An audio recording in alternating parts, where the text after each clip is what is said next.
Assalamualaikum warahmatullahi wabarakatuh. Waalaikumsalam. Alhamdulillah pemirsa, pagi hari ini kembali kita ketemu lagi di acara kesayangan kita. Barakallah. Hidup semakin berkah. Amin. Telat. Telat. Kenapa itu? Udah datang telat. Iya. Terus kemudian diajak kompak telat juga. Ini ciri-ciri apa ini? Ini ciri-ciri yang belakangan kayaknya.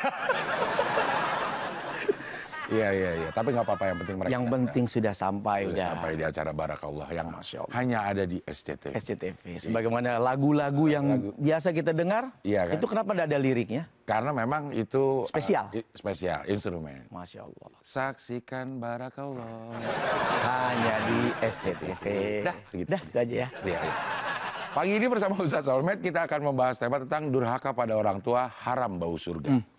Di sosmed beberapa waktu yang lalu nih Ustadz, kalau Ustadz pernah baca atau lihat juga, itu ada mantan pemain sinetron cilik ini yang seakan-akan membuka aib orang tuanya, ayahnya.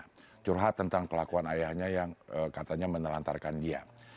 Tapi netizen ini yang komen itu banyak yang nuduhnya sebagai anak durhaka. Padahal apa yang diomongin itu benar sebenarnya.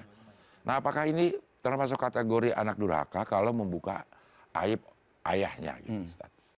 Iya, pertama udah kita bicara soal apa ya, buka aib lah. Ya. Ini secara umum nih, bagaimana Allah Subhanahu Wa Taala tuh melarang seorang Muslim membuka aib saudara Muslimnya. Ya. Mau dia tetangga, mau teman, sahabat, saudara, bahkan orang yang tidak kita kenal sekalipun, kalau kita tahu aibnya, kita tahu kekurangannya, yang kalau dia dengar, dia marah, dia nggak suka, itu diharamkan. Itu pertama, rumusnya begitu tuh.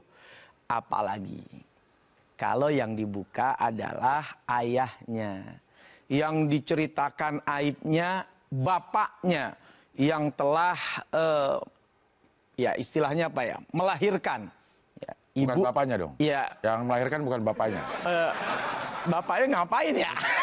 Setrum. Oh, yang telah menyetor. Iya. Yang dengan sebab ada bapaknya ini, ya, dia ada di dunia ini. Kalau orang lain yang bukan secara nasab, haram diceritakan aibnya. Kalau orang lain yang kita nggak kenal sekalipun, haram diceritakan aibnya, apalagi ini bapak kandung yang dengan sebabnya kita ada di dunia ini. Ya. Itu pertama. Yang kedua, bagaimana Allah Subhanahu Wa Taala memberikan resep kepada kita manusia untuk senantiasa menjaga ihsana. Wabil walidaini ihsana.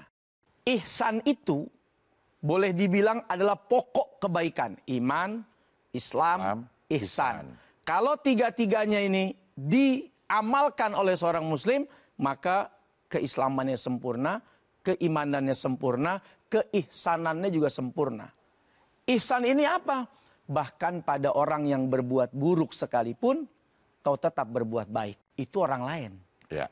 Bagaimana dengan bapak kita sendiri, ayah kita sendiri, yang bisa jadi, udah kalau kita mau telisik, jangan-jangan dulu dia menelantarkan karena keadaan, kondisi, ekonomi, sesuatu yang dia pikir jauh lebih baik kau kutitipkan, jauh lebih maslahat kau kutitipkan pada saudarakah atau nenekkah atau mungkin kepada tempat-tempat yang dianggap layak karena sadar aku tak mampu, aku tak sanggup secara ekonomi, secara kemampuan. Jadi seorang anak juga jangan serta-merta langsung menghantam kehormatan orang tua. Lihat dulu, bisa jadi itu bagian dari cara menyelamatkan kita. Maka tetap harus ihsan, buruknya aja tetap ihsan, apalagi dia melakukan itu dengan berbagai alasan. Nah, ini wallahu a'lam ya, seperti apa alasannya. Tapi kalau misalnya ada anak yang menuntut haknya, yang tidak dilakukan oleh orang tuanya, apakah itu salah? Ya.